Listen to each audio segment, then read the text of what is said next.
Hello and welcome to Dev Game Club. We're off again this week. Lots going on at the moment. One of the hosts has been very busy, which is why we're running another interview from Discord Game Club. This week, Biostats and Calamity Nolan interview one Tim Longo? Wait a second, I thought he was too. Anyway, enjoy the interview, and if that's not your thing, we will hopefully return next week. Huh, son of a gun, I thought he. Oh well.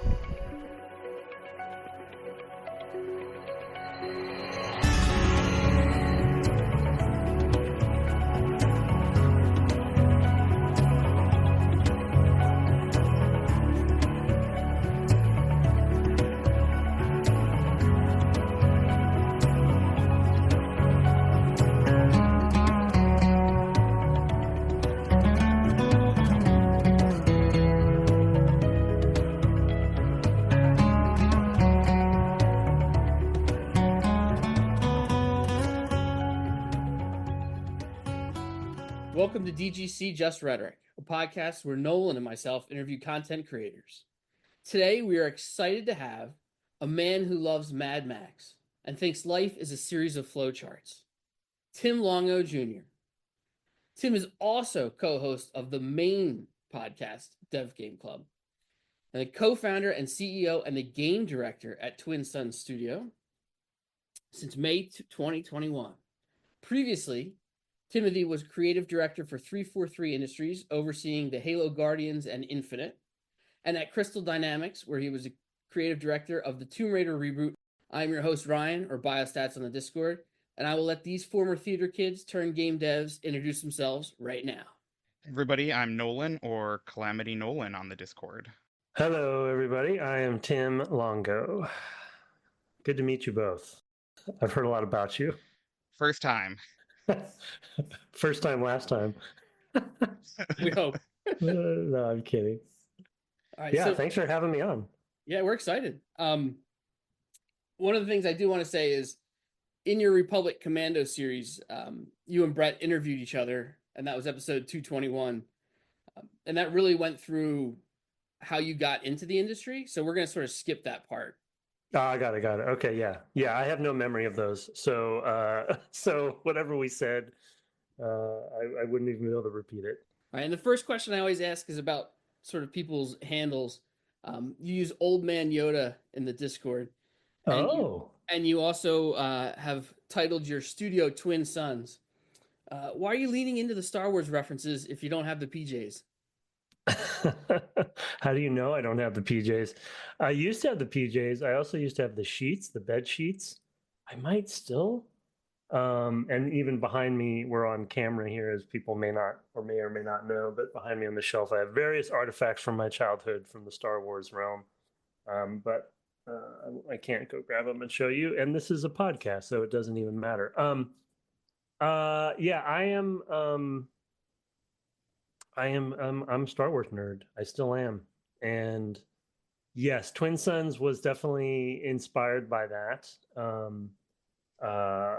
Potential copyright infringements be damned. There's no copyright. They can't copyright the concept of binary star systems. But it did end up sort of morphing a little bit, at least to talk about the company a little bit, the company name. It did kind of morph for me a little bit, and I think for others, that it's sort of more about like space exploration or journeying into space and the concept of science fiction, and binary star systems are real, and Star Wars doesn't own them, even though Twin Suns is a very Star Wars kind of thing. And we intentionally wanted our logo to not look like Star Wars per se. There's evergreens, for instance, and there's no evergreens on Tatooine. So it just became a little bit more thematic than I had realized, even though it is obviously a reference to Star Wars. More information than you really wanted on that. But my handle is a funny one that I'm glad you asked about, because now I can set the record straight on this. I had that handle, Old Man Yoda. I had an earlier one that I would use, which was Sergio with a 0 at the end, which I don't think I knew you two when I was using that. You've only known me as Old Man Yoda. So that was like maybe 10-ish years ago, or maybe 8 years ago. That was because I'll go back further. That was because when I joined LucasArts back in '96, I was only the second Tim at the company. The first Tim at the company, you might guess, was Tim Schafer. He was not standing for that. So he had renamed me. I was a tester at the time, so I was a nobody. Testers are critical, by the way, and are really somebody, in my opinion. But to Tim, I was a nobody. And he's like, no, I'm going to rename you Sergio Longo because your last name sounds like a Sergio kind of. So I just adopted the handle at that point. But the Old Man Yoda came up. It's actually a reference to a comic series called Old Man Logan, which is a Wolverine comic that I really love. And so I adopted Star Wars and Old Man Logan combo. That's all it is. But once The Mandalorian came out, people thought I was referring to the Old Man Yoda versus Baby Yoda before we knew Grogu's real name. So it wasn't from The Mandalorian, even though people think once Baby Yoda existed that I wanted to distinguish by Old Man. So yeah, that was a quite a journey for you when you asked that question. Well, we need to set the record straight. Yeah, great to hear that working on a Star Wars property did not diminish or sate your Star Wars fandom at all. Sounds like it's still going very strong. It is.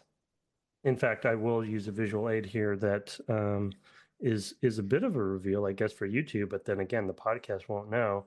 We have a series of patches that we have at the company that are the logo. This says Trailblazer. Everyone who joins the company gets a patch. They're kind of a riff off of the NASA space program patches. And then we have like 1 year, 2 year. And so you get those. I'll describe them. They're just our logo, round patches with our logo, and then they say different things on them. So yeah, so we lean into the Star Wars thing. I think Nolan actually sort of had a good question. His framing was, can you describe how the industry has changed since you've been in there? Not necessarily focusing on how different it was back then, but sort of what have you seen, sort of the macro changes across the time? Oh boy. Yeah, that's a long one. There's a lot there. Jumping right into it. Yeah, you are jumping right into it. Good for you too. We have, I feel like we've talked about sort of some of this here and there over the course of the podcast because of obviously the nature of the podcast being a little more historical in nature. Well, maybe that's giving it too much credit, but it's looking back. The first category I'd started with is the business side, which we do touch on in the podcast a lot, right? Because I think there's different chunks or themes of the industry that's changed, and it all obviously connects and is all interrelated. It changes together. But for me to think about it in my brain to keep it straight, I'll think of it in kind of chunks. The first chunk, business, business back, at least when I got started and before, of course, smaller teams, way more focused. You could have a success with different business, with different business metrics, right? And really the speed of making games, which of course indie games have adopted now. Even people on this call, I would say, are much more able to be done like the old days, which is great. Sort of, I guess you could say, more of the democratization of things, for better or for worse, in that. And don't get me started on democratization of creative content. Anyway, so the business, I think, is one of the things that I think has changed the most, which I guess is an obvious answer because you would track that in any creative medium, right? Film, books, whatever it is. Like there's been that kind of once you start getting these big business hits, and we talk about them on the podcast a lot, what those games are that were the spikes where people were like, oh no, games are big, we should go get into those, investors or whoever. So once those started happening, it's like, the company started really focusing on a hit-driven model, which has been that way for a long time. I would say, luckily, the hit-driven model is starting to collapse lately, which, because you have me here and I can kind of say whatever I want, I think is a good thing, because I think that the AAA, quadruple A, hit-driven model has been broken for a long time, and it kind of needed to collapse. And unfortunately, it impacts a lot of people's lives when that happens, right? And we're seeing that in the industry now. But yeah, the business has changed so much in just sort of like the scale of things, scale of teams, what expectations on games have been. On the process and sort of like game making side of it, the great thing that's happened, I think, is again related to what I was saying on the indie space, is that more people can make games than ever before, which is a silly, obvious statement too. But when I had gotten into it, we were at least at LucasArts back in those days, and really across the industry, it was about proprietary engines pretty much only. It was about, I don't want to say like gatekeeping, but it was very much about like a small number of people control how a game is going to be made, and now it's just disciplines have flourished. There's also more specialists. People can kind of get into what they want to do. Specifically, if you're on maybe a medium or larger team, but also on the flip side of that, if you want to wear many hats, you can do that too. So that's be on the process side. And then I don't know, on the creative and sort of like content side, I don't know. I think nothing there I would say would be revelatory, because I think we all see it. But I'm just happy as far as like the variety, right? And the kinds of swings that anyone can really make as far as how to make a game and what makes a good game. And the communities have really flourished, right? Beyond where they were back in the old BBS days, which I don't even know if either of you know what that is. But anyway, I'm kidding. So yeah, I don't know. I'm rambling, and I will ramble through this whole episode. But yeah, those are the three sort of big chunks. I think on the variety side, the thing that I've appreciated about how things have changed, and it relates a little bit to the hit-driven. I'm using collapse maybe too dramatically, but I do think it is sort of a small collapse at least.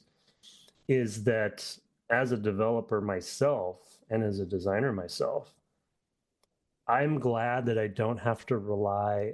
I'm privileged enough now to live in a time when I don't have to rely on just those big games that get publishing deals and do it the traditional way. I'm hand air quoting for those listeners. And that I can go to a smaller game with a smaller team who has had a fresh idea, executed it well, because it's not all about the ideas, by the way. Ideas are sort of, in my opinion, the easy part. It's really the execution and bringing it home that's the hard part. That I, as a developer, can be inspired in so many different places now. I don't just have to go play a big, $100 million plus project and see the state of the art. The state of the art is everywhere and in unexpected places. And that wasn't like that in 96. In 96, there was a rule. There was a rule to how things get done. And the games we played are X number a year. And, the downside to the democratization too is that we also have 15,000 games a year now. So it's like, oh, okay, well, I'm not going to play all those. But the stuff rises above, right? Like the things come through the noise and we end up playing the stuff that I think we should play. So it's really a fun time in that regard, despite the collapse which is happening, which is not fun. So let's sort of make that a little more concrete. You are someone who moved from AAA into indie development relatively recently, 4 years ago. So what were some of the decisions that went into that move? Why was the timing right for that? And how are you taking some of your AAA experience and transforming it into indie development? Yeah, good questions. So the transition, I don't, and I'm definitely not alone in this transition, because people who are my senior and even mentors had gone through this earlier, this same cycle. And then everyone who we kind of started the company together at the time was also in a similar boat. Most of the sort of founding members all had worked, all of us have worked together before at previous companies. So we kind of had a built-in trust there. But the motivation and the transition was really about kind of what I was just talking about in a way of the big games, big teams, big budgets, big expectations, and the kind of grind that creates. Of course, very fortunate to have worked on those games. On those big projects, you do kind of, it was a privilege to work on those, work on Tomb Raider Reboot, work on, Star Wars and Halo and things, but they grind you down. We've all heard the stories and we've all read the news. And I think the common theme that this is nothing new to the audience, probably, that anybody who left AAA to form a company or to join a more of a startup kind of mentality was just ground down and ready to move on and needed to try something else. It's either that or really just leave the industry, to be honest, like going back to those grinding, not to get too depressing, but those grinding situations that, I think we see a lot more in the news now as players and as audience members, but that wasn't always common, right? Like you get the game and you wonder what happened to this game, but you don't always get the story about why the grind happened. Either companies keep it down hush hush, or they don't want people to know their culture's broken, or that it's a toxic place, or and luckily more and more people are talking about those realities than ever before, which needs to get out there. A lot of times players are like, why is this game delayed, or what's going on? And so I think a lot of us were just kind of burnt out on that. I know a lot of us were burnt out on that way of doing things. And so, yeah, I guess what you do then is you try to start a company, which we did. And we'll see. We're almost 4 years. Great way to deal with burnout. Yeah, exactly. Yeah, create a different kind of burnout. Yeah. I think you had a second question in there, but I'm forgetting it now. I was wondering about how you translated some of your experience yes. in AAA into indie development. Yes. Yeah, that's a good question. I mean, and that's also something we could go on and on about, but I don't know if we did intentionally translate much in a way, or I guess I'll say because to be honest, a lot of the stuff that we've translated into Twin Suns as a culture didn't come from our big team experiences. It came from more of our older experiences, like on a Republic Commando sized team or something like that. So to be honest, we kind of like pushed away a lot of the AAA mentality. We're very, not to get too nuts and bolts, but we are a very on-screen focused game company, and that the teams and projects we worked on in the past, the ones that focused on that, we feel were the most successful. And not even just monetarily or anything like that, or Metacritic. We're talking about like day-to-day making a game. Is it a fun experience, a good experience? Is the team gelling? That's success to us, no matter what happens with the game. Even if the game never ships, the success is, how does the team feel? How's the team doing? How are we working together? So that's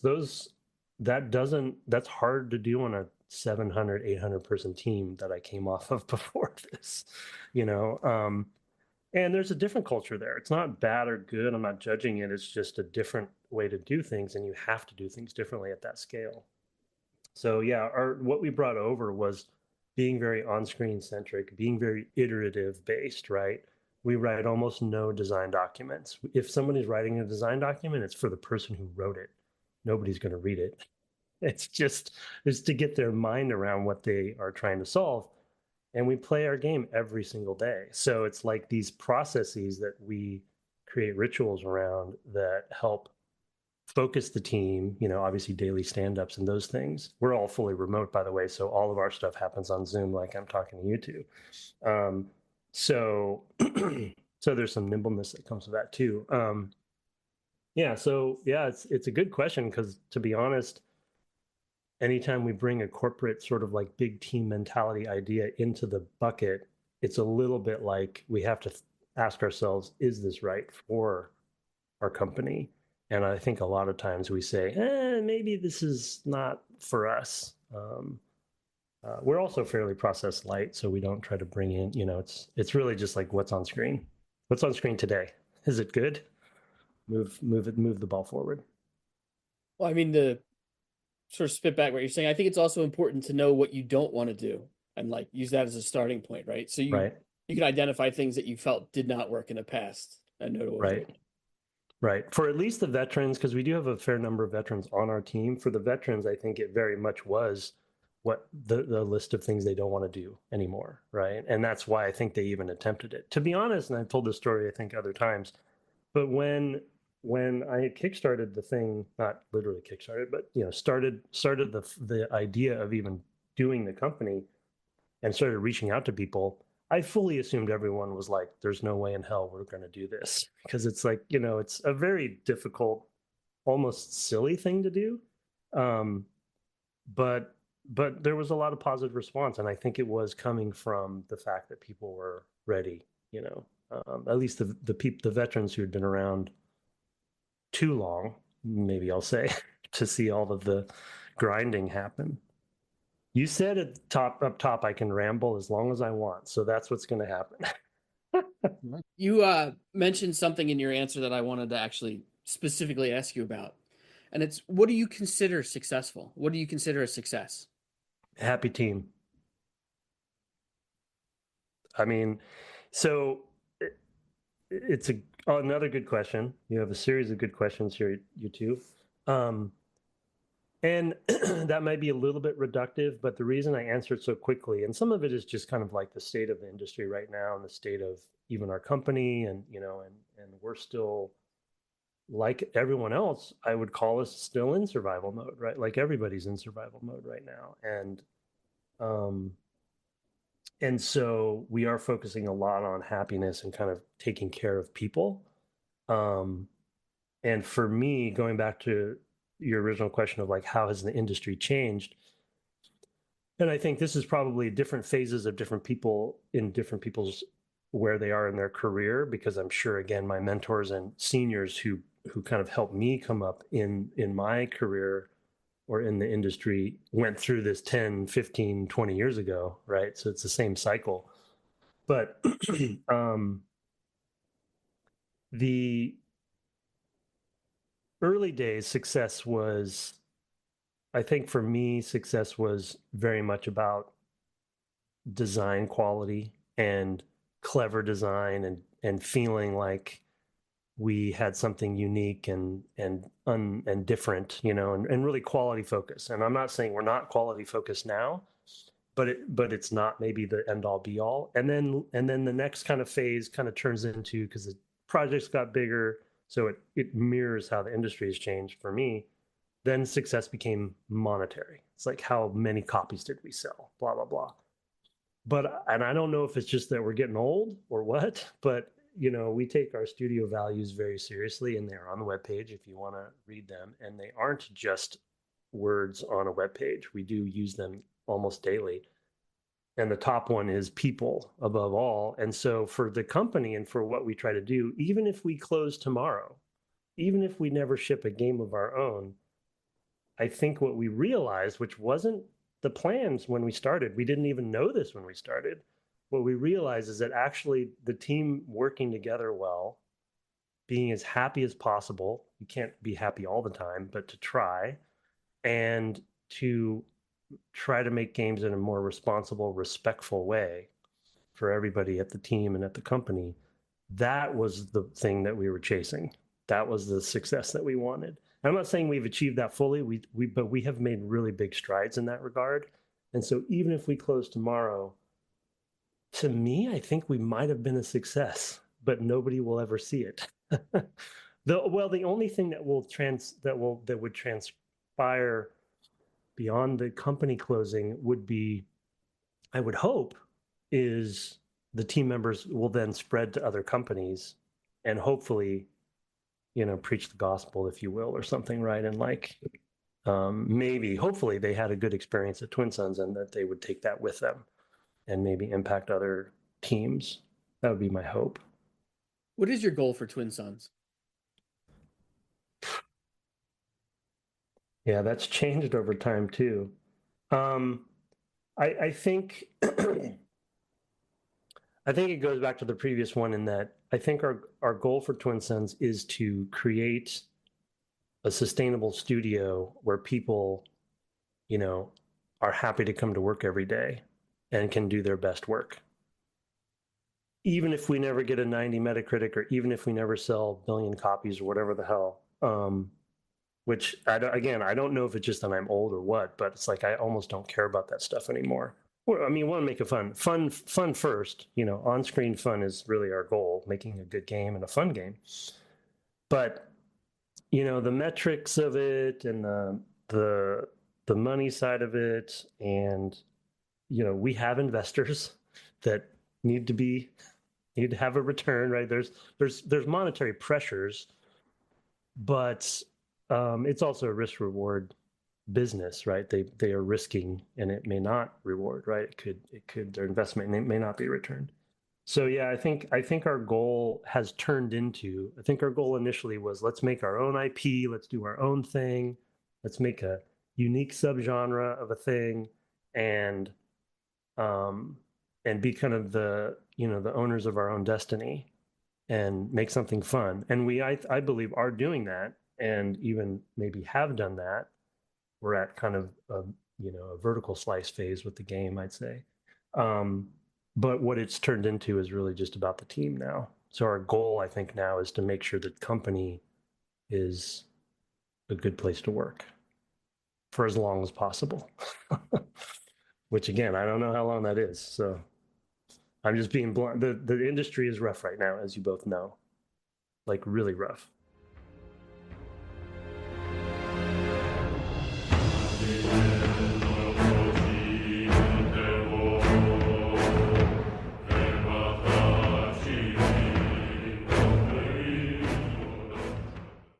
I'm going to sort of narrow in specifically on your role.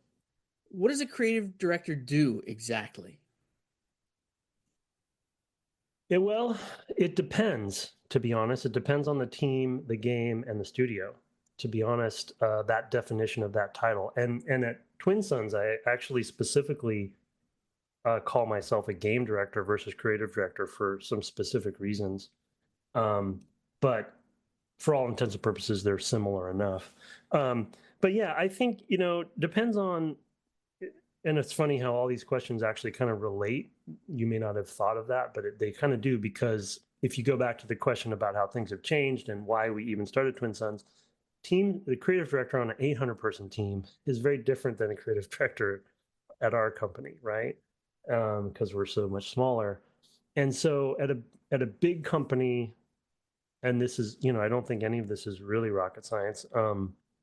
I come from theater as my background in education, in directing and acting. And so there are very similar themes in directing anything, and that I've found, at least the things I've done, theater being maybe in the adjacent, but very different from games. But it is like creative directors need to provide a clear vision for the project. In my opinion, pillars or goals that the team rallies behind to give them sort of a safe space and boundaries. Sometimes we call it the sandbox, to play within, so that they have ownership over what they are doing. I am not a, ivory tower, pixel pushing creative director where I come in and say, move that pixel over there or whatever.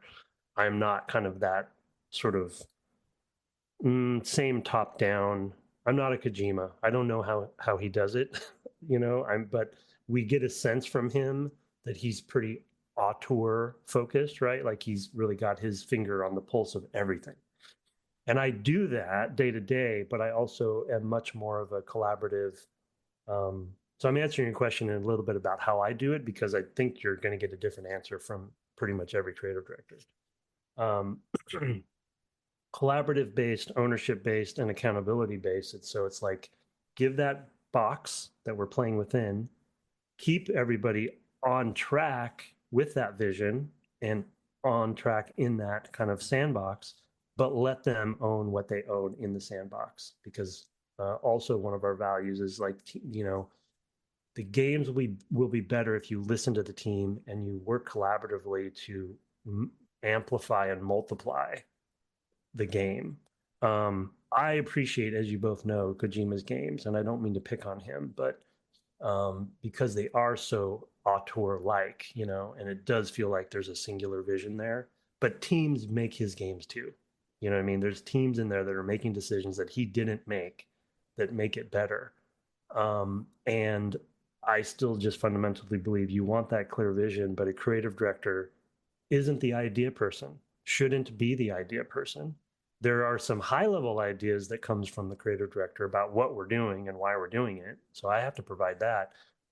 But the ideas could come from anywhere. The creative director, and I would say the design leads as well, they're about listening to what needs to happen, both from the team, but also from players, depending on what phase you're at, play testers, QA, but also listening, which will sound cheesy, to the build. What is the build telling you? What is on screen telling you?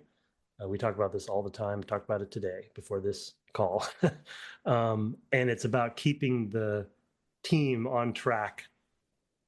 We use something called the funnel analogy, which you probably use too a lot, in that early in a project, you're at the wide end of the funnel, right? And you have a lot of different options. You still have the vision and the goals and the pillars, but you have a lot of options. And then as development goes, you're funneling in, and the creative director needs to keep pushing the team down that funnel till you have what it is at the end. And then you step away and you let the team do their thing because you know what it is and it's fun.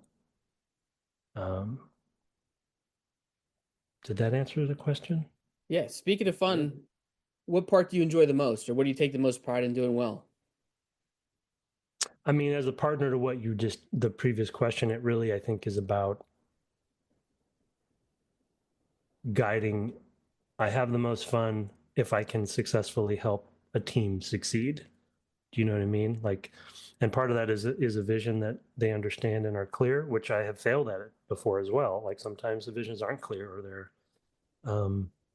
the Tomb Raider reboot is an example, which a lot of this stuff is public. It's, it went through a lot of different iterations early on because we weren't sure what the right reboot was going to be. We had survival horror stuff in there at one point, and there's even concept art out there, I think, about some of that stuff. And that was my fault for sure, as you might imagine, because I love survival horror, as you both know. So yeah, I think it's what I enjoy the most and have the most fun with is helping the team succeed and guide them toward something that they're proud of, that we're all proud of. Because you can't, if you just let everyone go do their own thing and it's kind of like chaotic, you can make a game that way, and sometimes it works, at least in my experience. I'm sure there's teams that can work that way with kind of like, I'll also say very little direction and still come out with something cool. But I think I haven't seen it work that way. So you still need that guidance, but within that sandbox, you still want to give people ownership and control of their own stuff, so the magic happens. How do you approach working on a new idea versus a series that already exists? Is there like a fundamental different sort of mindset you have to do going into that? Yeah, that's a hard one because, well, full disclosure, as people may or may not know, up until Twin Suns, unless you count reboots like Tomb Raider, Halo Infinite, our goals there were near reboot, like we call it a soft reboot. So different approach to like Halo 5 or something. But until Twin Suns, I actually hadn't kicked off an original IP game from scratch before. I had always worked on series or on IPs or franchises, right? A game like Starfighter, which wasn't even kicked off by me, so I wouldn't count that one. Republic Commando was technically a fresh kickoff, right? It wasn't a series, but it was Star Wars. But with Republic Commando, so I guess with series or with IPs, it really depends on the goals of the project for sure, and the state, I would even say, oddly, of the company. because a lot of times, as you might guess, within bigger companies like that, and my only indie experience technically has been Twin Suns either. Um, Within bigger companies, the games you work on have a lot to do with who and what the company is and the state of the company. Because what you have to do is you have to get a game greenlit, and that includes politics, that includes company culture, that includes business models, where the company's going, what they're looking for. So to get a new game pitched and greenlit within, like, I'll use Republic Commando as an example, because things like Halo 5, Halo Infinite, those were going to happen. Those were the too big to fail projects that are problems, like become problematic. Um, so Republic Commando is probably the best example because that was like LucasArts didn't have a shooter at the time, a Star Wars shooter. They didn't know what they wanted to do. Nobody had thought of something like that. And so with that, as I think we talked about on the series, that was kind of more of approach of filling a hole that we were excited to fill. So it's taking a combination of the IP plus, excuse me, the genre, and trying to put our own spin on it to see if it's something that we could get greenlit. I'm trying to think if we had other ideas that didn't get greenlit. We must have, and I'm just blanking. With our current game, that came from a couple different places. So our approach was twofold. One, pure passion. And I will say I definitely was leading the charge on that because the genre, the type of game that it is stuff that will not surprise either of you. And I have to be mysterious and leave it at that and be vague. Because you know me pretty well at this point as far as like what I like. But a lot of the team members like it too. But it's definitely a weird mashup of some things. So that was pure passion. But the other side of it, we actually did look at the market. Sorry, I'm having horse in my throat.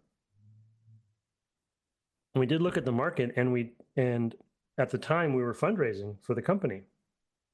So part of our fundraising process was pitching the game. We had an awesome team. We have an awesome team. Veterans, done a bunch of great stuff in the past. Our pitch line, one of our pitch lines was, we're getting the band back together. It's like bringing them back all from all these big corporations that everyone spread to the winds. So that was part of our pitch, but the other part was the game. And so we were looking at the market. It's like, what is the market? What's hot? What are people looking for at the time? And so we tried to make sure that we zeroed in, and we actually had 2 other pitches that were not getting traction that we abandoned. They're still, maybe we do them someday, but the one that landed was the one that was more fitting the market at the time, in 2021. And so it was a combination of what are we excited about? Because it's our company and we should be the masters of the owners of our own destiny. And then what is the market going to want? Now, here's the grand irony. It takes a while to make these games. That was 2021. Maybe the market changes over that time. And the thing that was popular then is no longer popular. Or even worse, which isn't kind of the case with us, but not really kind of the case because there isn't a good comp out there for our game. Competitive analysis kind of game, which is a blessing and a curse. Or get saturated.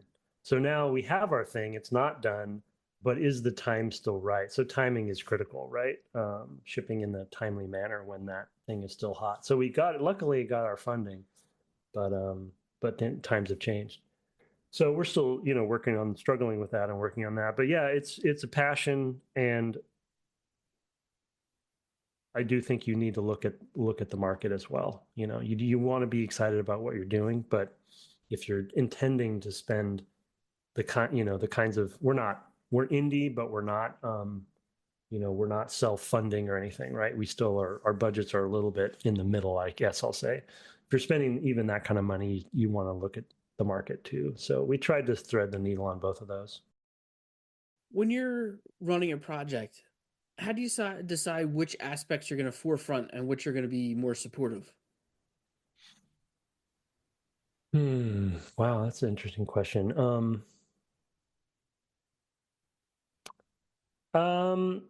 It's a different. It's sort of like we were talking about it previous. It depends on the phase of the project. So early on, we have the sort of pitch, if you will, or the high level vision that we think is one thing, or I think is one thing, and we focus on certain things at that point. And some of it's just like I said, looking at the market, looking at differentiation, because when you're going out, especially to get funding, you need hooks, you need differentiations, right? And so you focus on certain things. But then also that might even change based on the audience who you're talking to for the pitch. But then, as I was saying earlier, and so your focus is on X feature or X idea or experience because you think that that is the right way to go. But one thing that I was mentioning earlier is that as you start building the game and as you start having things on screen, that could change and something might emerge that is more exciting. And you have to listen to that, in my opinion. And you have to make sure that you don't hold on too tightly to the original thing you thought was supposed to be forefront. Now, in our game, I think I would call it somewhat luck. I wouldn't take credit in saying that the original vision was sound or anything like that. But we have luckily been able to retain some of the main focus areas from the beginning, and everything kind of supports those because it's a pretty, you kind of get it. But because we're trying to do something different, the challenge there is that do other people get it? Do other people want to see something different or not? In a more commentary than you want, but Brett and I kind of vent a little bit on the podcast about we're in a very risk averse phase of the industry right now. It's a cyclical thing, but we're in the bad cycle where nobody wants to take any risk. They want to take anti-risk. But in doing that, they're going to end up kind of messing themselves up down the road, right? Because they won't have anything interesting. That's why it's a cycle. And all I can say is ours is probably a bit risky. And so we've maintained the vision and we've maintained the goals, and the experiences, to your point, that we've thought were going to be forefront have maintained their status. But it's a blessing and a curse. On that note, would you like to mention anything about this game that you're working on?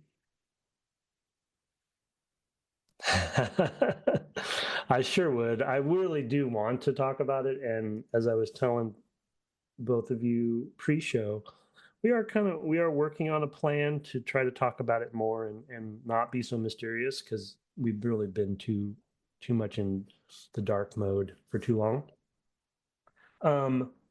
But yeah, I guess the only thing I'm willing to say, or I think even should say at this point, is what I already said, is that some people who know us won't be surprised at what it is. It is, I believe, pretty special and unique and fun, and a very weird kind of genre not mashup, because I don't love that term, but a genre mix up that I think is pretty fun. So I can't wait to talk more about it, but won't yet. You said at the end of a project, as a creative director, you step away. And you've said previously that you don't ever think about a game after you finish it. Is that a conscious decision? Is that because you're excited to do other things? Do you consider that part of your legacy? I forgot I said that, didn't I? Yeah, very rare for me to go back to a game, unless sometimes if it's a live game that has a multiplayer component, I will play after launch for sure with the community, because that's fun. I think so. There's two answers. One, when I was saying earlier that I step away, there's the stepping away, I guess what I'll say, during the closing period of a game, different from stepping away once it's launched. So those are two answers. One, for the closing period, what I meant by that is at some point the creative director is in the way, because the game, in closing a game, you still may triage bugs, or you still may help prioritize what needs to be worked on, because everyone's finaling and they want to know is this more important than that. So you still need to do that job. but to some degree, the game knows what it wants to be at that point, and it is what it wants to be, and the game knows what it is. And if you're in there kind of nitpicking every little thing all the time, then you might need to do that in specific things, like I don't, the opening the game has to be perfect or whatever. But generally, you just need to get out of their way because they know what they're doing. We all know what the game is. You just need to let them final it. So that's what I meant by stepping away at the end of the funnel. Once the game ships, though, is a different answer because, and I'm wondering if it's a good question because I haven't really thought about it, but I'm wondering if it might have something to do with the previous conversation in that a lot of the projects I've worked, well, almost all the projects I've worked on in the past, by the time it's shipped, you've been ground down. And it's not that it leaves a bad taste in your mouth, but you're a little bit like ready to move on. And you're like, oof, that was rough. Now let's do something new. Like, can we do something else? And the fact of returning to a game, it brings up a lot. Brett talks about this a lot too, right? Especially with Skyrim and stuff. It's like it brings up a lot of emotion and stress, even, right? Might come back. And then to some degree, you're kind of like, I just need to move. I just want to, it's not like I want to forget about that time, but I kind of want to forget about it. So when you play it, right, it brings it back up. We did play Republic Commando again for the podcast, and I couldn't tell you the last time I had played it before that. And that was enough time had passed where, and you both know my memory is terrible as well.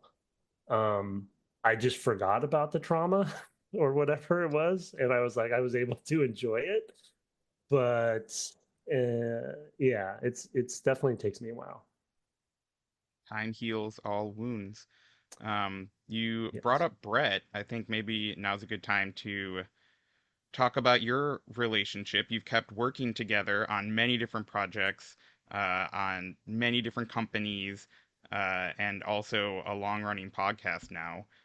What is it about Brett that you value? Why do you like working with him?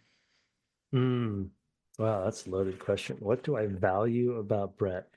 Or Ooh, perhaps what do you value that he brings out of you I as know, a working yeah, partner? right. I'm kidding. Um, yeah, I mean, so I think early on, so as you know, Brett and I met on Starfighter, and both pretty early in our careers at that point. And I think early on we had sort of a connection there.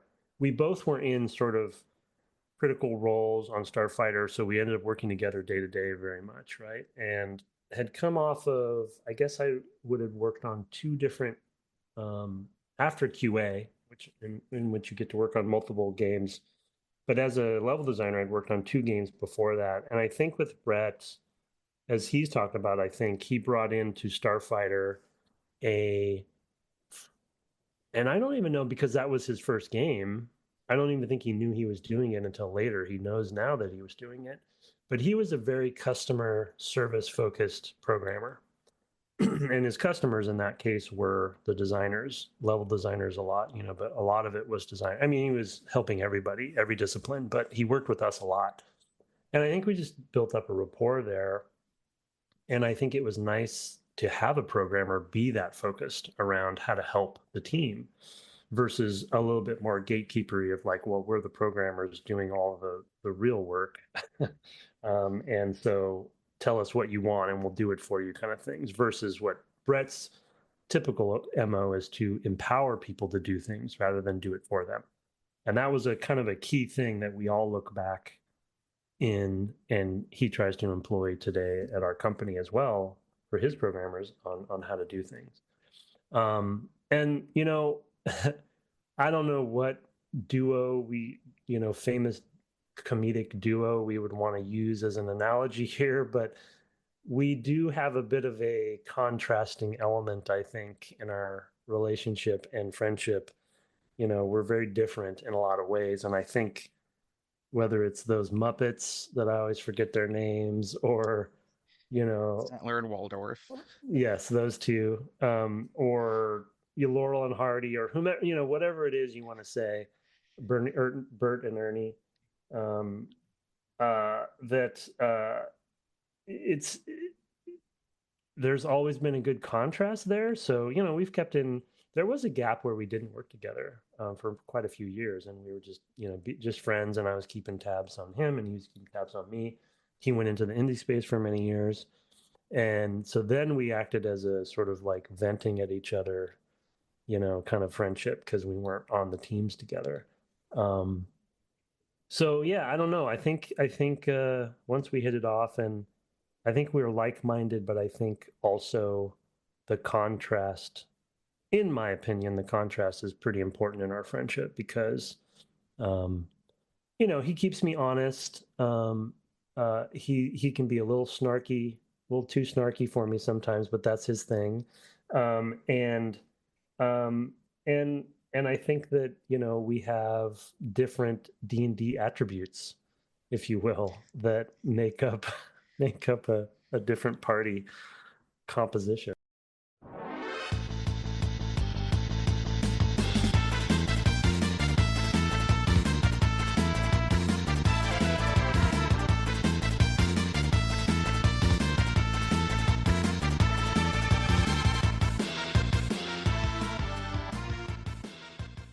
Yeah, can you tell us a little bit about Dev Game Club and how it came about and what your philosophy for it is? I think you give us too much credit, but for having a philosophy. But yeah, I think I've told this story at some point. But I'll do a better version of it, or a more elaborate version this time. Not better, but at least longer, because I can ramble here. I am well. I haven't been. I haven't had time to listen to as many podcasts as I'd like to these days for just life reasons. But I was a avid podcast listener. When they started really coming out, the One Up Yours and the One Up suite of podcasts. They and GameSpot. The One Up Network is what the word I was looking for. The early games spot stuff, right, and eventually Giant Bomb and those. And so, I mean, I usually had long commutes getting to work, so I had a lot of time to listen to podcasts. I would listen to a lot of hours of gaming podcasts in my given week, and I loved it. I love all those personalities. I thought they just always had a great conversation, and I love the casual nature of it. I think we all did. That's kind of the early days of podcasting in general, to be honest. I think Garnet Lee's podcast was one of the first ones, and he and I kind of became acquaintances over the years since then. Um, if you don't know Garnet Lee, look him up. He's no longer in journalism, but um, so. But the thing I felt like I was always missing, and a few people did them, like Soren Johnson and others, but just not that frequently, was the developer perspective. And then Rebel FM, which was spawn off of one of the One Up. One Up FM was the previous version of that. And then when One Up closed, they started Rebel FM. Anthony Gallegos and Arthur Geese, Matt Chandronnet, and others. They used to do a book club episodes of their podcast, and I used to listen to Rebel FM every week too. And I love that format. And that was it. It was really like those two things: missing more developer commentary on video games and in more in depth. As you both know from the podcast, I could talk about games all day, every day, just design stuff, nerd out, like get into the weeds, be just super like just detail oriented about it, because it's just I guess a part of whatever, part of me. And so I thought, well, why isn't there more of that going on? And then when Rebel FM started doing their book club style, which I loved, like kind of it was more long form in a way, right? It's like multiple episodes about one game. Because the journalism ones, they would talk about a game in one episode because it just came out, but then they would never come back to it. And all of the classic games, I think, deserve more time. So then I was like, Brett, we should do a podcast some point. Going back to your previous question about Brett and I kind of figured, because of the contrast, because we are so different, that probably would make for a good podcast, because you want the sort of back and forth. I think luckily we don't argue that much, even though we are pretty different. But I figured that contrast would be good. So I don't know. I mean, to be honest, we didn't start with a philosophy. It was more just let's play some games, see how it goes. The fact that we are still doing this, the fact that I know both of you now and all of the community is still boggling my mind. I don't even know how we got here. So yeah, asking about philosophy is a funny question because I don't think we have one. I think you all think we are way more organized than we are, but we really are not. I think as we've talked about many times, yeah, I think the in-depth nature of things is, it's not a philosophy, but I think what I realized over the course of the first couple years is that, for myself at least, I was giving myself permission to talk deeply about games and actually babble a lot because we usually did them over 4 weeks. So there was time to get into the nitty gritty. I've never, until you asked, I never thought about this, but philosophically, I usually don't feel the stress of having to rush through an episode. I feel like if we were doing, say, a game, an episode, we would need to have an agenda. We would have to really be on point. We would have to, really like be buttoned up because we're not buttoned up. But the fact that we do it over multiple episodes has allowed, at least for myself, to not feel that stress of like rushing, and just like, oh, like, what do we want to say? What's on my mind? And then, of course, the thing that is really obvious to any listener who listens to the podcast is the guest episodes have been just an unexpected revelation and joy to both of us, as we've said many times. But the takeaways from there, which I guess I wouldn't call a philosophy, but it's a surprise. I think I have become a better developer since the podcast started, because I don't know everything. I'm still learning every day, and it's going to be, next month is 29 years for me in the industry. And I still don't know so much. So it's almost like the podcast is like a shortcut of like, it's almost like going to class, especially with the guests. Your continuing ed credits. Yeah, exactly. Yeah. Well, you hear us quote stuff that we've gotten from interviews, and like a key that isn't a key or whatever. I use that in my day-to-day job now all the time, and that's because of the podcast. Never would have thought about it. We also never thought it would last this long. So I actually did have a question. Have you learned anything in the podcast that has influenced your game dev? So I'm glad that you actually answered that. yeah, I mean, that's just even one of them. What's some of the others that I always say these days? We don't have a good catchphrase for it, but which is also a Miyamoto Zelda one. But remember the conversation that maybe it was you, Nolan, who clarified for us. I forget who clarified for us. Remember in Ocarina of Time, I was frustrated about why they don't just give you the heart at the end of a dungeon. And I was even maybe ranting. I was like, why don't they just, so user friendly, just give me the heart? Why could I accidentally leave the dungeon without the heart? Like, why would you not do that?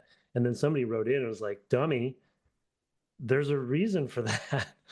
And it seems obvious now and silly, but it goes back to our conversations we've had quite a bit about sanding, I think Brett's phrase about it is sanding down a game, where you make it kind of more and more user-friendly over time, and you sand down the edges, and then it becomes almost too user-friendly. And that kind of fell into the bucket of another thing that changed in the industry that Dark Souls luckily has maybe fixed for us. Yeah, I know you're waiting. We had a timer going. Got your mention in. I found a way to reference Dark Souls, by the way. Oh, good. Yeah, it had every episode got to find a way. That we've sanded down, and I hate to, use any particular game as an example for this, but a lot of the Ubisoft games have sanded down the edges so much to where everything's just handed to you, and then it's good from a meditative perspective, I guess, to play those games. But at the end of the day, it's like, they're just handing me all this stuff. So why not hand you a heart at the end of a Zelda dungeon? But no, give the player the option to pick up the heart or not if they want to. Watching people play Pikmin in the ways that I've seen people play Pikmin lately, it's like, oh, give the players options to use the game the way that they want to. So that's been another takeaway. I could go on, and I won't remember all of them, but learned a lot.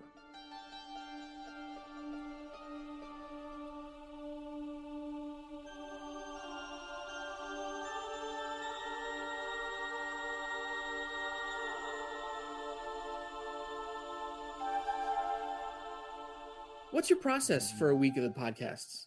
So do you play the game in a specific session? Do you take notes? Do you think about it afterwards, or? That's where I do rush because of life. No, so that's changed over time, but I'll tell you where I landed right now. Because life is so busy, I literally have to schedule it all out now. So, we often choose the game at the last minute, and so honestly, and that's why I often don't get to finish the games, because Brett typically takes a lot of the weekend to do it, and I don't end up playing on the weekend. I play literally Monday nights. We record on Tuesday nights, and as far as I get is as far as I get, And I do take copious notes, though. I might have mentioned this on the podcast, but I still have all of my notes from all of them, and I have way more notes than I get to talk about in an episode. Not that anyone would want to read them, but I thought about just kind of barfing them out there someplace, on the website, just so people can look at them. I would say on average, a quarter of my notes we get to talk about. So I just talked about how I wasn't rushing, but I don't feel the need to talk about all of them, but I do take copious notes. And I get the impression, I've never asked him this, I don't know if you two get this impression, but I get the impression from Brett he doesn't take very many notes when he and I are kind of comparing our topics. So it's interesting because he still has plenty to say, and I think he has a better memory.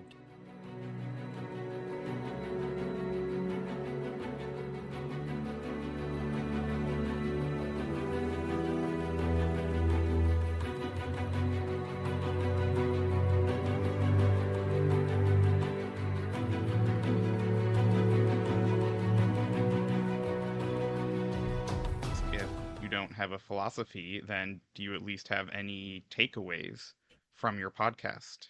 It's probably so many takeaways. And it's almost like you could go by game as far as like if you're talking about like takeaways for impacting what I do day to day. But I think as I'm doing this on the fly, answering your question, and it goes back to the guest episodes. And funny enough, it kind of goes back to the charity event and to the Game History Foundation.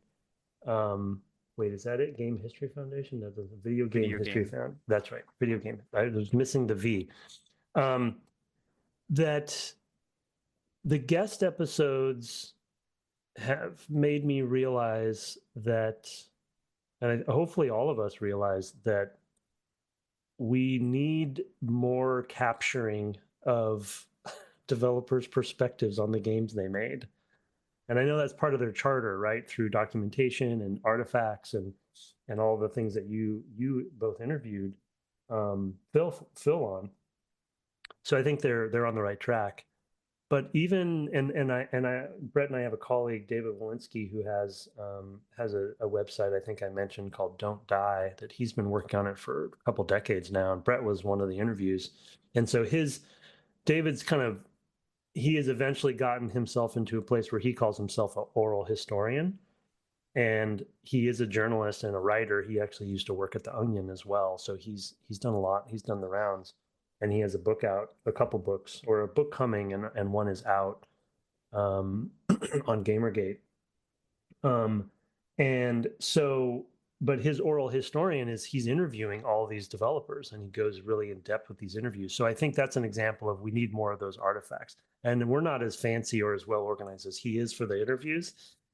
We do start with a series of questions, and sometimes we use them, sometimes we don't. We let the conversation go where it goes.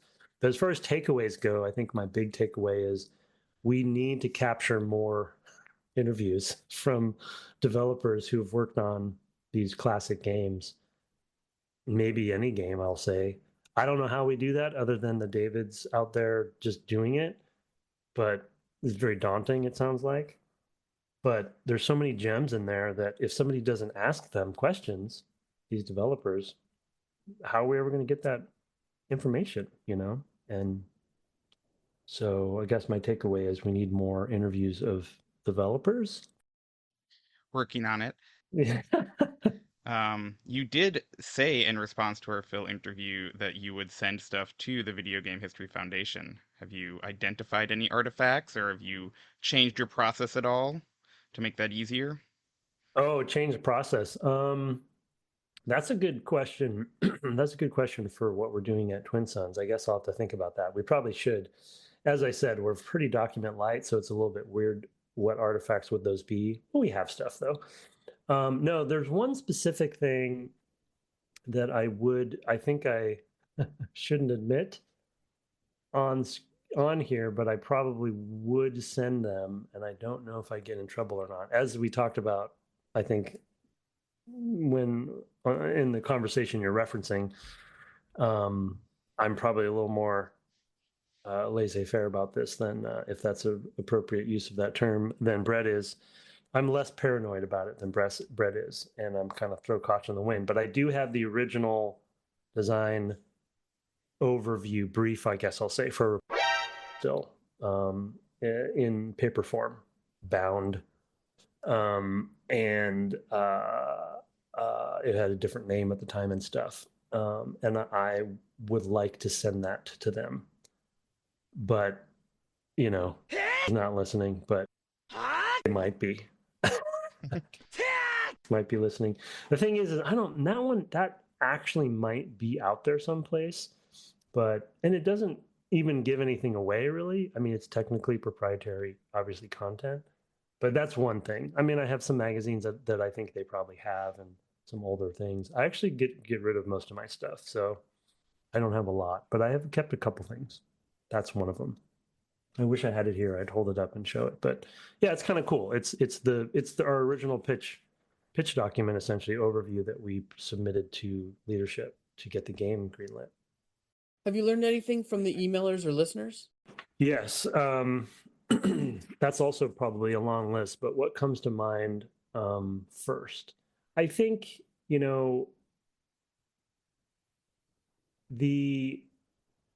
we forget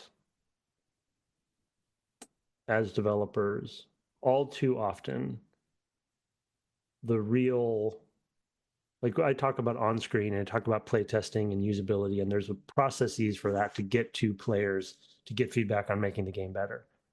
But I think what we often lose sight of is sort of the passion and the, I'll even say, obsession sometimes with games, and especially with classic games. And I think one of the big surprises for me, which shouldn't have been a surprise, but it's like when you're doing what we do for so long, and I still play games, as you know, personally, not casually. I definitely play them more than casually.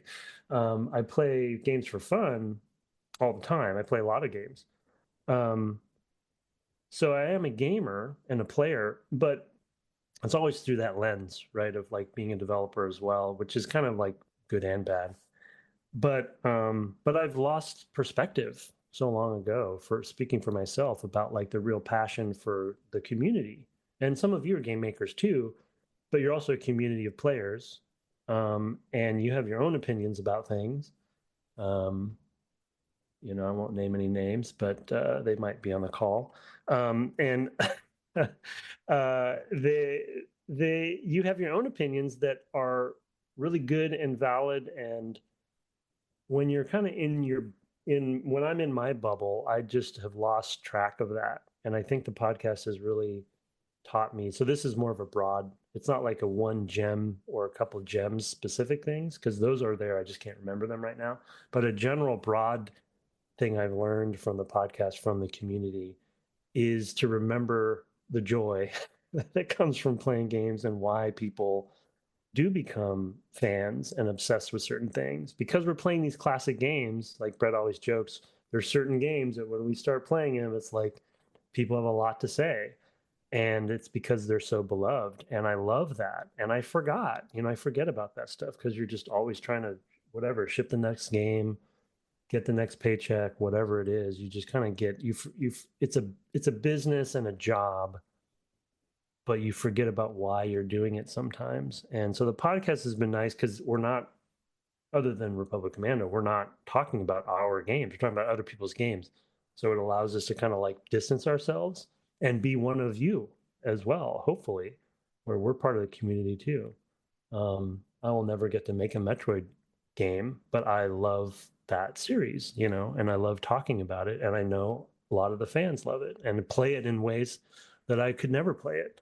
And so, yeah, that's the other sub takeaway is that because of all that passion, and that's why I love the charity event, seeing some of you play games the way you do, is like, oh yeah, I don't like even the now I blank on the acronym, but the speedrunning charity event, which is called Games Done Quick. Yeah, Games Done Quick. That is a whole community that I knew very little about before the podcast and before you all introduced me to it. And so yeah, it just opened my eyes to a lot of things that you, as an old person, get into your rut, get off my porch mentality that you shouldn't have. Old man Yoda.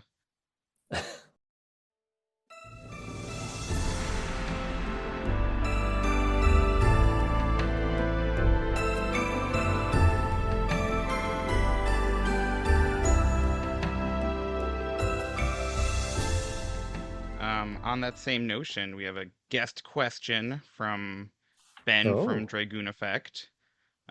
What game have you played for the pod that surprised you most or thought you wouldn't like but did? Oh, that's a great question.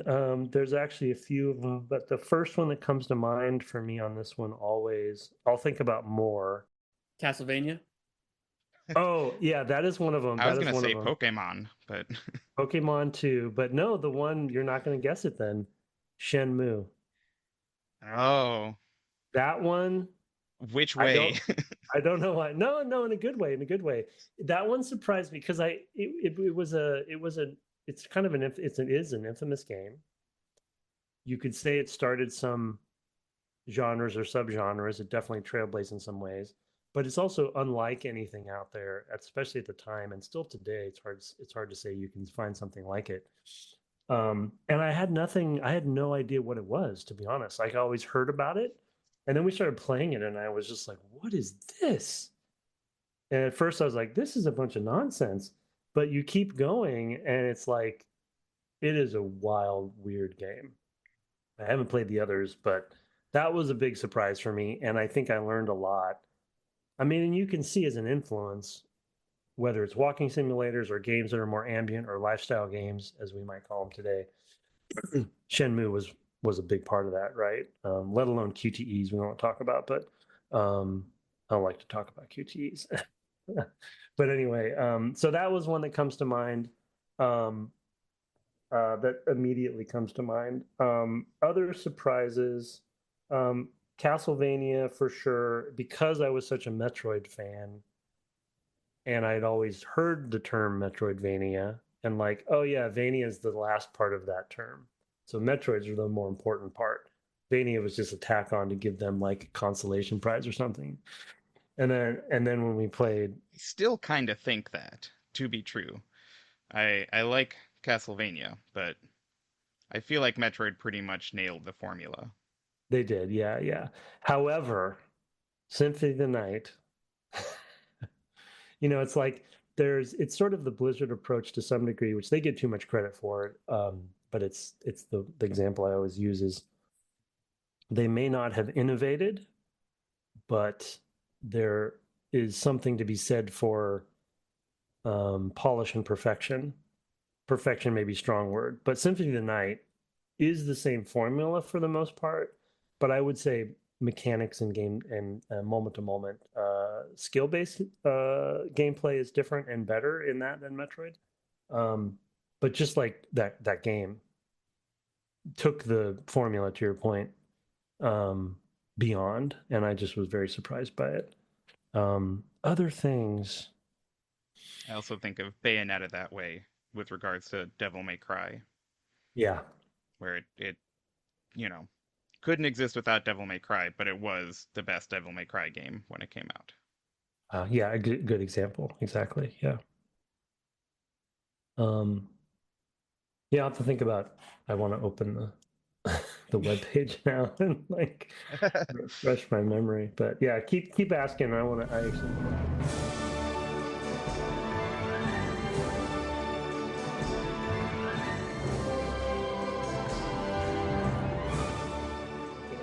I have a bunch of these similar to this. So, if somebody had never listened before, which series would you point them to first? What would be a nice representative to onboard them? Oh, interesting question. If somebody never listened to the podcast, you mean? Um, I mean, I think it's a little bit of an obvious answer, but I probably would say Ocarina of Time. Um, but I don't see, the thing is I don't remember what we said about a thing. So it's like the best representation is an interesting question. I mean, what would you two say? Can I ask a question of the interviewers? I mean, do you have Of course. when you think of an episode or a series that it sounds very egotistical for me to ask you that, to be honest, but when you think about your favorite series of our podcast, you know, I don't know. Do you have anything that sticks to mind? Yeah, I have immediate answers. Oh, you do? Yeah, yeah. So Go I for it. would point people to Chrono Trigger. The delight you guys got in the mechanics Oh, for that, and then if you're gonna say interview, I would point you to John Romero or Julian Gollop. nice. Mm. You do have immediate answers. Chrono Trigger is maybe another good answer for surprise for me, of a surprise. As you all know, JRPG wise, I'm a noob, so that was a nice surprise. hmm Final Fantasy VI also very good, Yeah. I think, to get a sense of your dynamic. And I think, well, my favorite interview at least is Lulu Lemaire. Yeah. I just saw her at GDC. It Great. was nice to catch up. Yeah. Yeah, she's wonderful. Yeah, great call outs. I'm just looking at the list here and trying to think of if there's any other answers. But yeah, those are good questions. Um, Do like how whenever you're trying to stall, you just compliment us. yeah, it's nice. Yeah. Yeah, it's a good technique. No, I know the answer for the one to listen to, Dark Souls. Yes. Of course.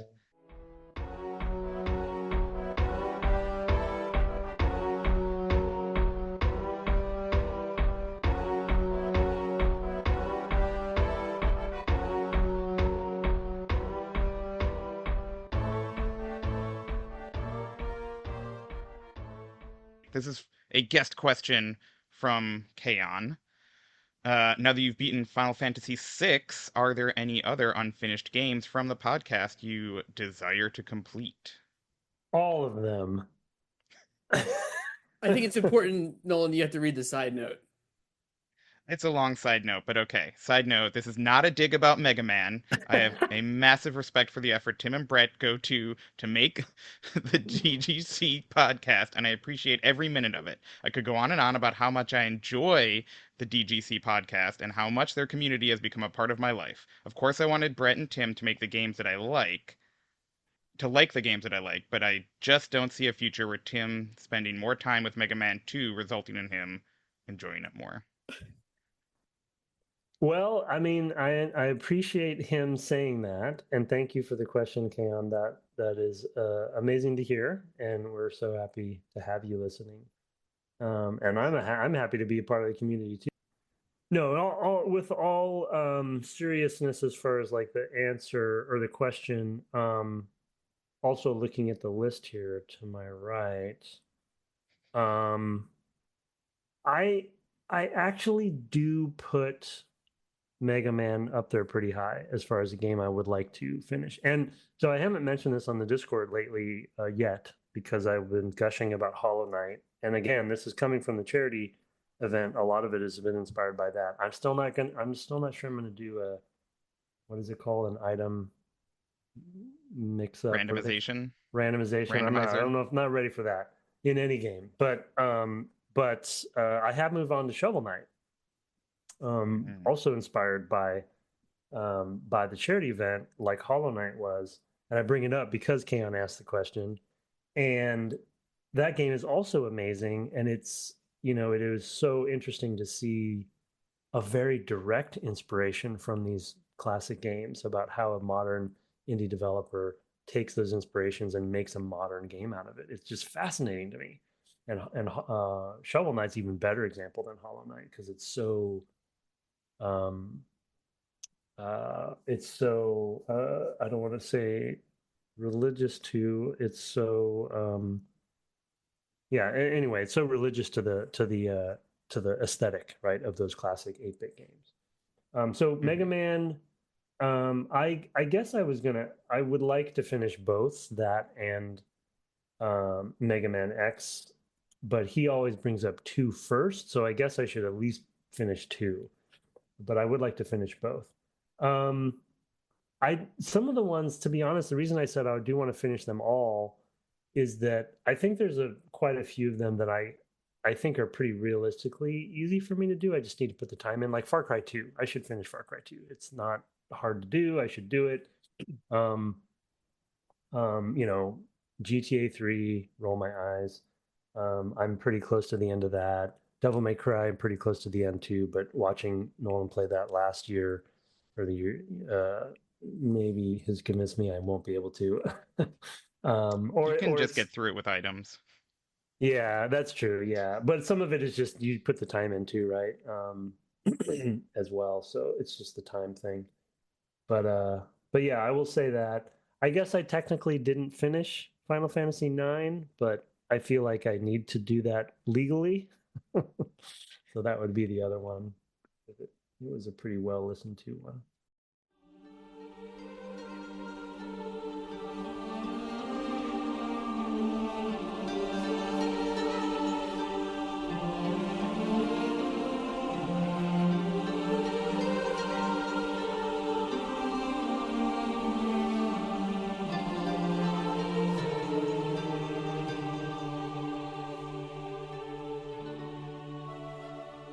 Has there been a game that's flipped where you thought you would go into it really high on it and then you played it and it wasn't as good as you remembered or it didn't stand up?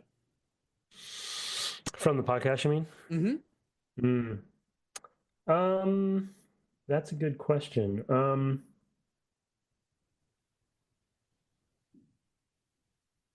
Some, I would say, I don't know what the percentage is, but at least a third of the games I think I'd say I hadn't played before.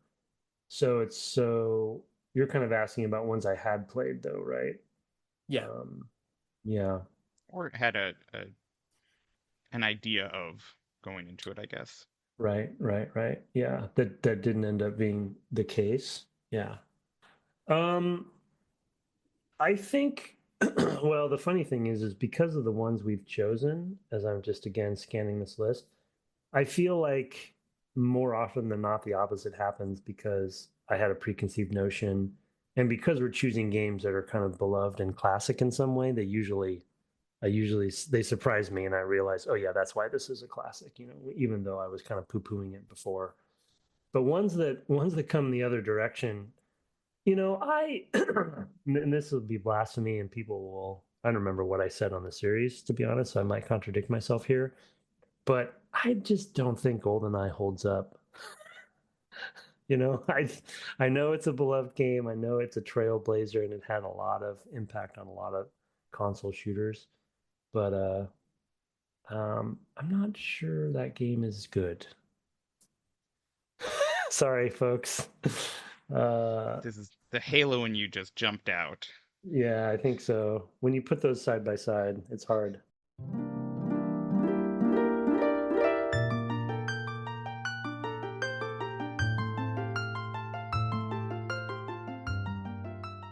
Yeah, what's up with streaming? Why did you decide to start doing that? What's your It, philosophy for streaming? What's your goal? Yeah, your channel goal. yeah, I need to have that, huh? Yeah, I definitely don't have a philosophy. Uh, I will think about that. I mean, one thing that you've all inspired me to do with it, though, is to think more intentionally about it, right? I think I started and still do kind of play a little bit more just kind of for fun and to interact with the community and on a kind of on a whim. But I've been so impressed with many of your streams and kind of how focused they are and how they do have like, I mean, I know again, old man Yoda, old man here, uh, uh, Twitch and streaming is the future, right? It's the way that content is made and created and stuff. And so um, getting into that is it feels like I'm catching up.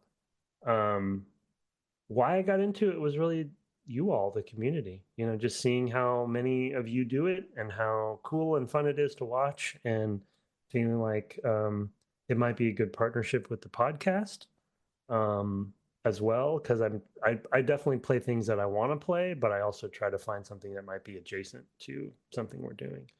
Like I do want to get to Alan Wake 2, for instance, right? And kind of continue that journey onward. But yeah, I wish I had a philosophy. I think the philosophy is just, chat with all you all and uh and share some shenanigans with things. I gotta say, as old white guy here, again, it's been a very cool experience because I hadn't done it until the podcast started. Brett had done it before, and I don't. It's it definitely is a comment you hear from a lot of oldsters of like, I don't see the appeal. It's like I just want to play games for me. Like, why do I need to stream them? But it is a very different experience. It's a very cool. Like, no revelations here from me. This everyone already knows this. It's like duh. But it's been a nice contrast, I think, to solo playing. Or even even playing multiplayer games by yourself is still kind of solo playing in a way. So it's nice to have that back and forth, as I'm sure you all feel the same about. So yeah. And I'm Uh, sure it was helpful to have bio in your chat for Final Fantasy VI. oh my gosh, yeah. I mean, Brett tended to not want spoilers when he streamed for various things most of the time, and I'm not that way at all. I'm like, let's just have fun, let's just play, give me what you need. If bio wasn't there during playing Final Fantasy VI, I got nervous because it's like this is gonna go nowhere. Well, I don't know if you So noticed, it's the further you got in the game, the less I could help because as a kid you just played the beginning over and over again. So like I knew all the stuff at the beginning and then like much of the middle and then at the end it's like I really know the strategy for the very final guys. Like yeah, yeah, yeah, yeah. I mean, that game is so big. I'm not surprised to hear that. I'm trying to think of them. There's been so many great moments that have been way better because I've been streaming them and doing it and playing them with the community and with you all. An example being like, well, a recent example using Final Fantasy VI as an example was the wandering boss at the end, near the end, which was what was the name of that dumb boss? That's the Uh, Death Gaze, right? Doom, Doom Gaze? Death, yeah, they Death changed Gaze or it. Doom. Oh, they Yeah. changed it. Yeah, Yeah. it was a jump scare for me. And everyone's like, and they're giving me direction on how to find it and all this. And then I was like, what is that over there? Oh my god! Those sorts of moments. And then of course, like Dark Souls had a plethora of those sort of like, I'm glad the community was there for them. Not just my successes, but more of my failures, right? Of like, yes, and I know there's a gift for one of them, but um unintentional and so nice to have those sorts of gifts made for you. But it's also makes it fun. So it's a humble brag, I guess. But as you know, I have to mention Artorias. Like the doing that on stream, even though whatever it took me hours and hours and hours, but having that shared experience, I'm sure it's gratifying to do it by yourself on the couch at home, but doing it as a community, yeah, pretty. I will literally never forget it. Never. Yeah. So that does beg the question. You tend to play stream games with self-imposed challenges, like taking on Artorias with the basic bandit knife for no reason, or never using a vehicle in Death Stranding. Is that something that you do just for stream, or do you also do that in your personal casual gaming? That's a great question. No, I think is pretty much a stream thing. Yeah, I feel like I don't know if even you, Nolan, or others really inspired me to do this in a kind of a light way, but I feel like if you're streaming, there's a little bit of an obligation to perform and do something that people might be interested in watching. You know what I mean? So it's like, how can I do something easy to do that I don't need a lot of production value or time to do? Like, you've all encouraged me to add a bunch of mods and stuff to Twitch and stuff, but it's like I don't have the time or make OBS like really work for me rather than against me. And it's just, it takes time and energy and knowledge to do that. So I often don't get to it. So there's ways you can make it more interesting, like death counters and stuff. But an easy thing I can do is not do something, in the game, or self-impose a challenge, like no vehicles. Like that's just an easy choice to make, and maybe it's more entertaining or weird, even if it's boring to watch me walk everywhere. At least we're talking about it now. I don't know.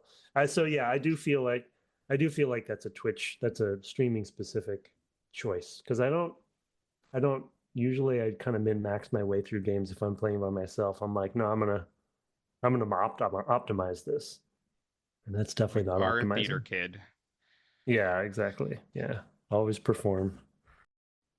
Speaking of streaming, we had the charity event that is inspiration from you. Is it weird to talk about it framed that way? I Hmm. know you always say it's humbling, but what are your thoughts about the event as a whole, and where do you think you'd like to see it go? Yeah, I mean, it's definitely weird because of its genesis. I feel like this year that wasn't as much the case, so I'm glad that it's shifted away from that. Now, I don't really like attention on myself, even though, yes, we're doing a podcast, and yes, I Twitch and whatever.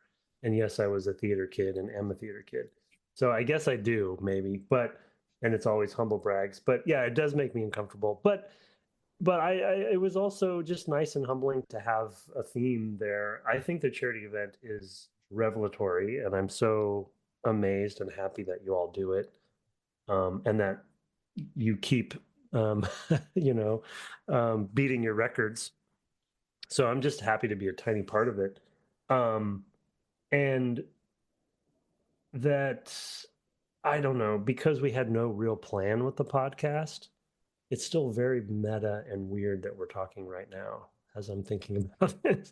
But because we never had a plan for the podcast, the fact that the podcast could do something beyond itself like that, not that the podcast is doing it, but it could inspire or be a catalyst for something beyond itself, because I mean, just to be blunt, the podcast can't last forever. It just can't. We can't do it. I don't know when, but it can't last forever. But then I think, well, what happens at that point?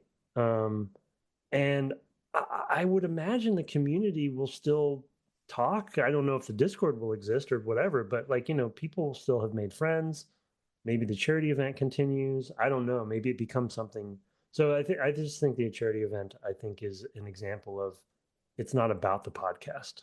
It's about, again, the people.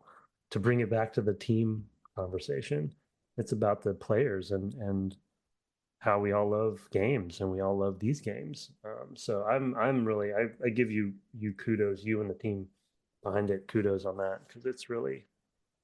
I hope it keeps going, and I hope it's bigger than it has anything to do with us. I'll still do it if you want me to, but I know it will be just as fine without me. Well, I will step in as co-host whenever you need me. There you go. Yeah, The yeah. podcast can Can keep we going. can we just hand it over to you two, and you can just take it from here so we can retire? This is, yeah, a long-term con Yeah, to yeah, take exactly. over your podcast. I think it's really underappreciated the amount of work that Kaon and Nolan did for the event. Yeah. Yeah. Like I understand you guys bring up, it's people behind the scenes and these guys streamed and they did both of that. And Yeah. like I'm going to give you an example of how well Nolan prepped for this, Tim.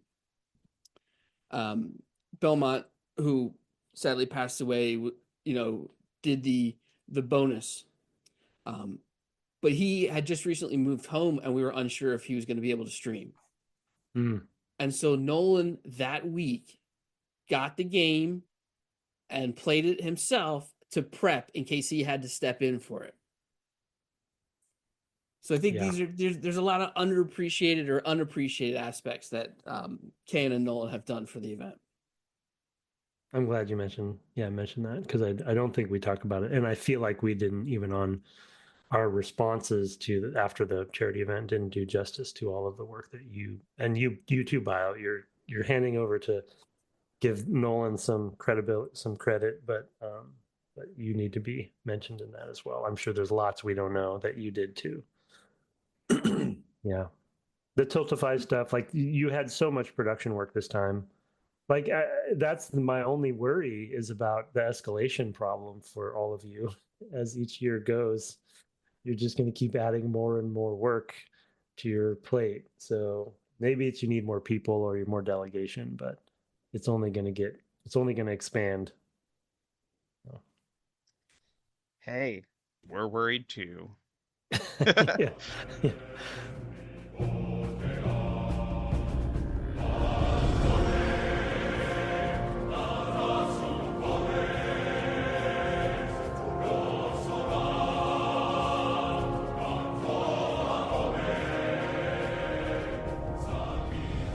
So you've done over 400 episodes, and it seems you continue to enjoy it.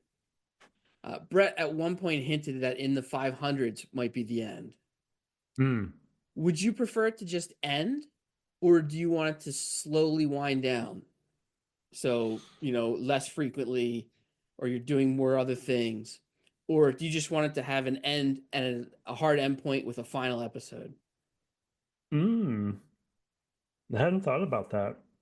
We have discussed, just because of life reasons, we have discussed maybe either taking a break and coming back to it, or changing the cadence.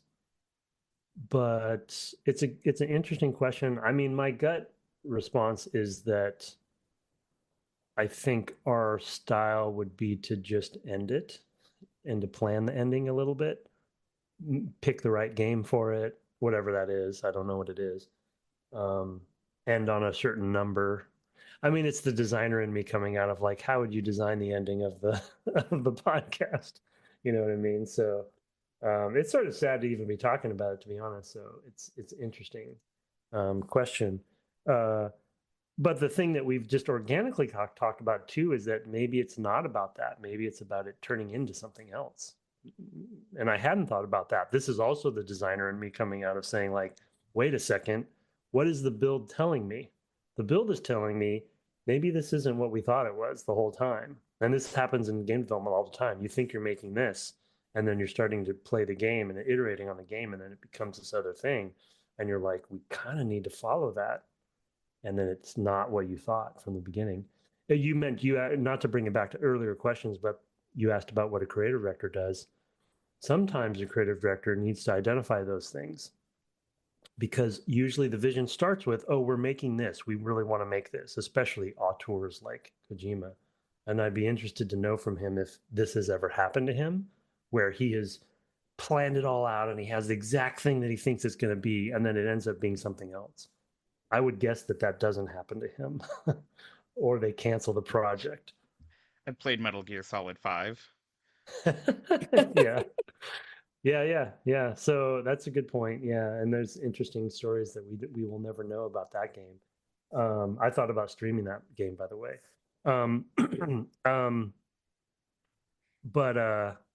But my analogy with the build is like, the creative director also needs to listen to the build and accept if something is changing, if it's better, right? If it's a better version of what you thought, because sometimes, especially the leadership, will cling too tightly to what they think it's supposed to be.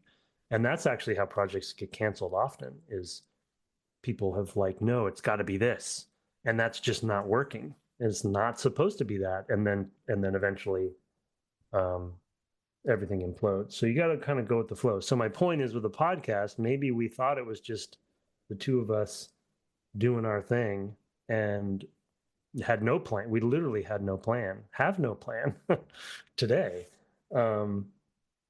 But maybe it will more if we joke about others taking over. Maybe that is what's supposed to happen. And maybe that's a good thing. Well, I'm hoping it lasts a whole lot longer than the potentially 100 more. So I appreciate it. That's nice to hear.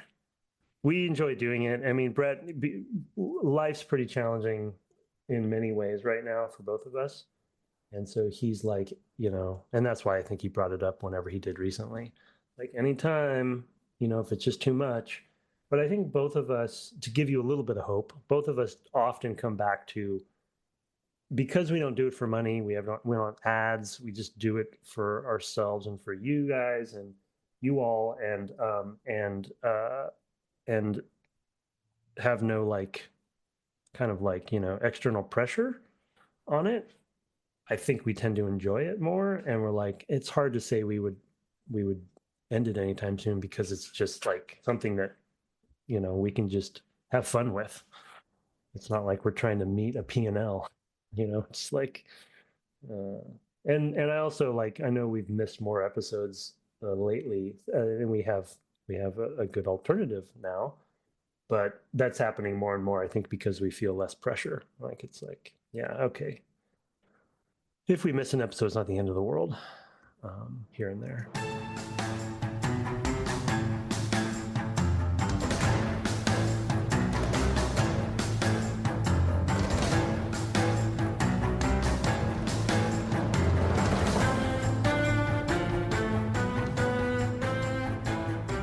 Tell us about a non-video gaming hobby that you have.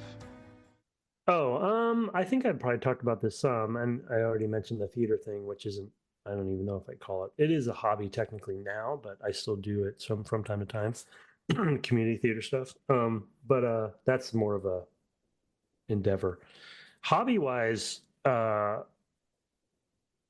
would even call it a passion more than a hobby, but I think I mentioned it. I'm a big backpacker. So, and I think you all know that the Pacific Crest Trail is still a goal of mine. So yeah, that's I would call myself obsessed with it, like, especially ultralight backpacking. I always bring things back to design, I think, game design, but backpacking is an interesting, and I say backpacking specifically. I like hiking as well, like day hiking or whatever, but the backpacking version of it is what I like more, because, multi-day, you're going out into the wilderness, and you need to plan it, bring everything you need to do that, go for, many, many miles. I'm hoping to do my longest trip this summer.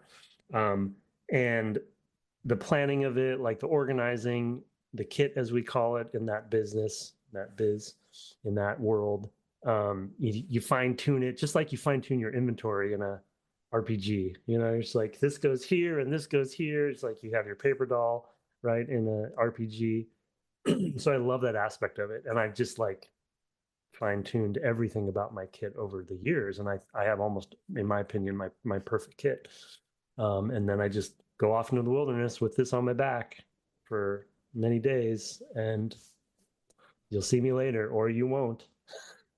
Maybe I don't come back, and for any number of reasons. So yeah, backpacking, that's my thing. I have so I don't know, it never saw the light of day. I forget what it was, part of a video interview that somebody was going to do. I think he's an ex-journalist. I'd have to find his name, but he wanted to do an interview similar to ours, I think, but it was like maybe a video interview. I don't remember what happened to it. This was years ago. But as part of that, part of the process that he has is he would take the person he was interviewing and he'd hire an artist to do like a video game stylized iteration of that person's face, for the episode.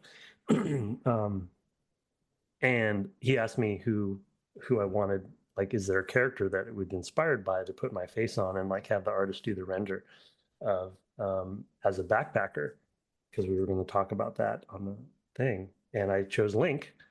And so I have this image, which I should share now that I'm telling the story, of this artist who did a rendition of me as Link as a backpacker, which is like done in, I guess I'd say Breath of the Wild kind of style, but it's not that fancy, but it's a like, you know, kind of an animated look. Anyway, I don't know why I was talking about that, but This is because Death Stranding hadn't come out yet, right? yeah, right, yeah. I should a So we were porter going to say version. Yoda, although I guess Yoda's in the backpack. Yeah, maybe Yoda should be on the in the backpack of that one. Yeah.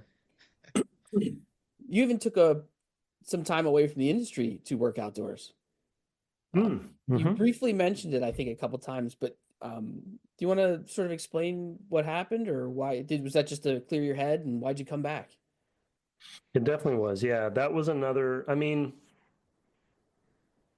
yeah, I've been talking about this a lot lately because I'll admit I'm a little burnt out currently, but I've been burnt out many times in the years, and that was one of them. This was after Republic Commando, and we were really happy and proud with the game. We didn't know how it was going to do at the time because Lucas kind of imploded before it shipped, and then it still shipped, and then Lucas rebooted and all this stuff. So the team basically was laid off and left before the game even shipped. So we didn't know what was going to happen, to be honest. I mean, we were proud of it, but we had no idea. I think it monetarily did okay too, did well for the time, but I was still burnt out despite our pride. So yeah, and I just had an opportunity. To be honest, the few years before I left, I had been volunteering as a wilderness ranger just to do something as a volunteer, to see if I'd like it. And that was kind of my in. And then, so when I left, we moved back to where we're from in California, and the wilderness department there, I just applied, and yeah, and just got a seasonal job I was technically, ironically, also the volunteer coordinator for other volunteers who I was volunteering as before. So yeah, but yeah, it was like it was a reset. Yeah, it was definitely a reset button moment, and kind of a what's this like as a job kind of thing. And trust me, I think about it every day and would still like to go back to doing that. So we asked this of all of our guests, but you've been talking a lot about burnout. So in terms of mental health, what support mechanisms do you have in place in your life? Yeah, that's a real important question. I mean, obviously, my family is the main one, um, and friends. I think Brett is often offering to help, and I should take him up on it more, but I don't. Um, I tend to be a little bit of a turtler, I'll be honest, and I should accept help more. Not to make this into a session or anything, but it's a good question. I guess my answer comes with a little bit of, I think, advice as well, in the form of I don't think I have enough support for my situation or my situations and the burnout that I do feel, and I need more of it. So my suggestion to everyone is find the support and use it, and seek it out if you don't have it. So it's a good question, Nolan, because I don't, other than family and friends, and we're part of one of our investors called the One Up Ventures. If you ever want to look them up, they're a really great group started by Ed Fries of Venture Capital, and this is all public. And Ed Fries is one of the Xbox founders. You may know of him. He's long retired, but he started this fund, so he's one of our investors. But they actually help. They support their portfolio teams quite a bit, at least the founders. And so they have recently provided us with some support, because a lot of we got the funding from them in 2021 when we started, and it's 4 years later for the studios who have survived, which not all of them have, and we're one of them, and they know we're all burnt out. So they're starting to provide, which is, by the way, very rare for a VC to do. One Up is a very unique case. because it was built, I think, by developers. And they're like, "Hey, how's everyone doing? Is everyone burnt out? Anybody burnt out?" And we're all, "Yep, we're burnt out. This is a nightmare." Because we're living through these times, as especially Nolan knows. But I know you do too, Bio. But so yeah, so luckily lately we've gotten a little more support. But to me, as far as like the brass tacks of it, I think I just need to, as I think is sort of obvious wisdom from mental health communities, sometimes it's all about naming the thing, and that's kind of the first step of it. And I don't think I do that enough. So yeah, so admit that you have burnout and talk about it is step one for me, doing that more. But yeah, some support is around. Yeah, totally.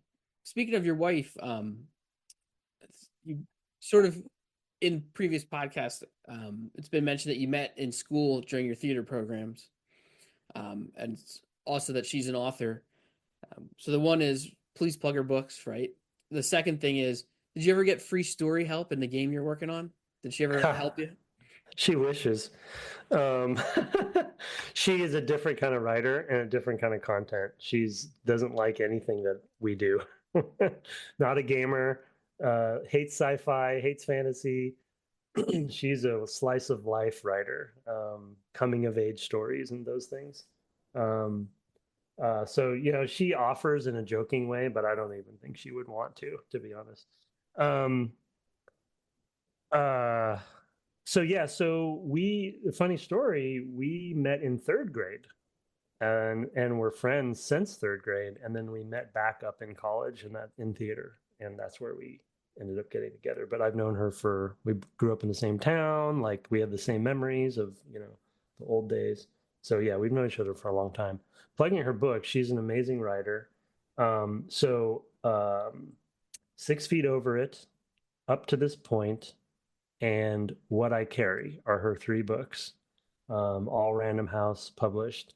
She's very proud. She's wanted to be a writer her whole life. She's also a theater nerd, as I maybe mentioned. She's more on the acting, singing, dancing side of it. Also amazing there. And she also is a playwright. That's where her degree is actually, her master's degree is in playwriting. So she shifted over to novels.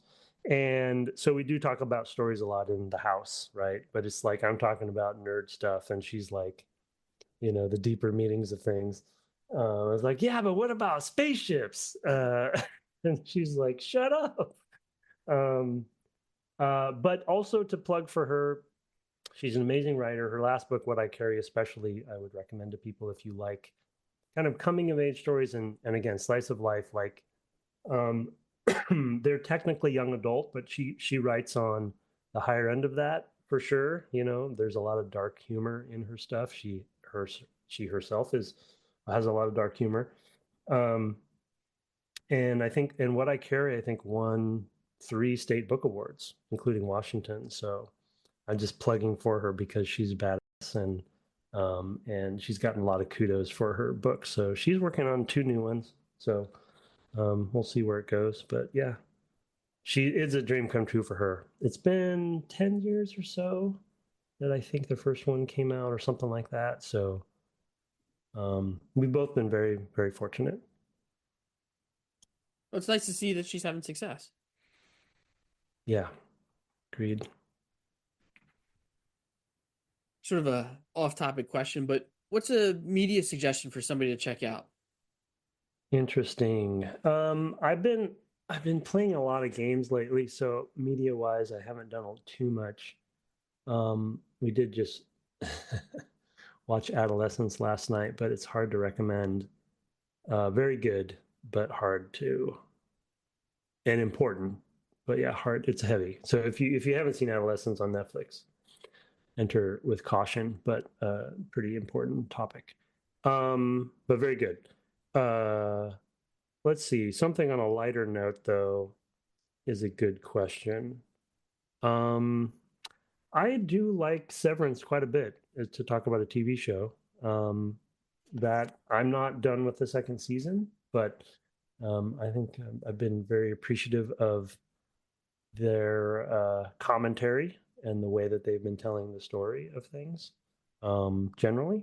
But maybe season 2 ends in a way that I won't like. So I don't caveat there.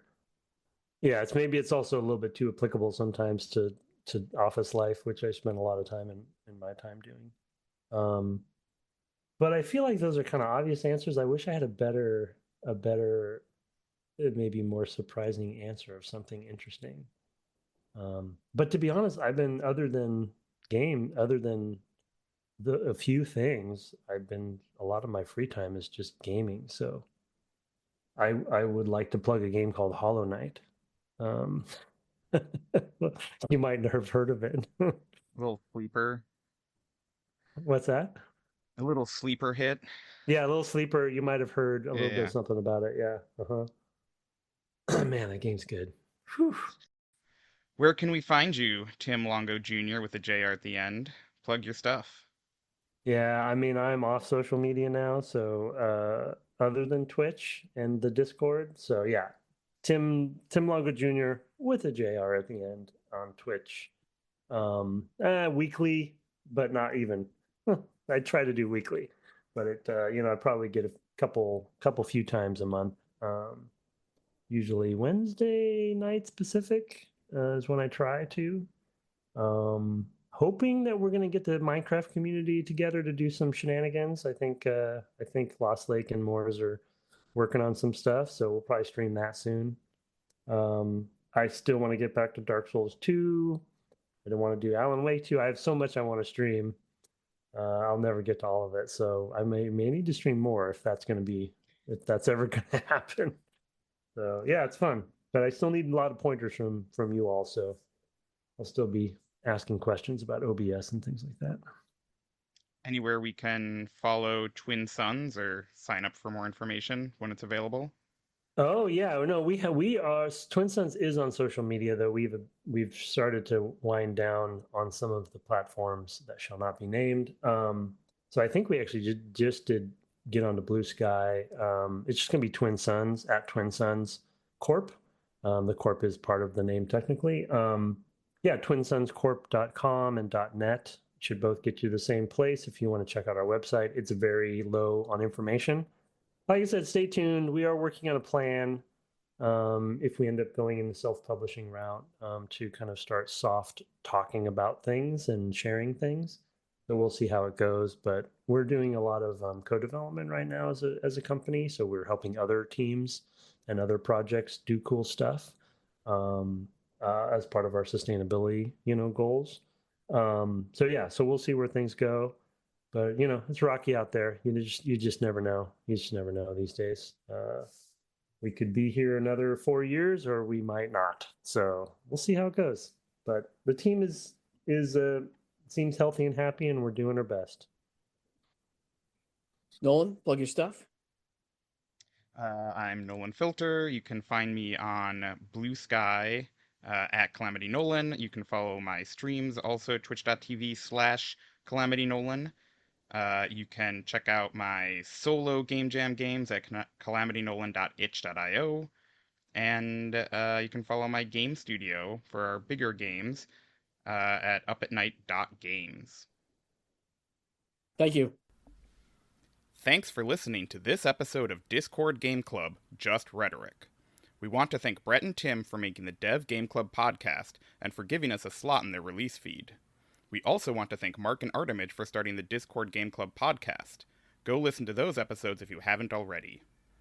If you'd like to hear more interviews like these, let us know. You can find us in the Dev Game Club Discord, where Calamity Nolan and Biostats. Goodbye!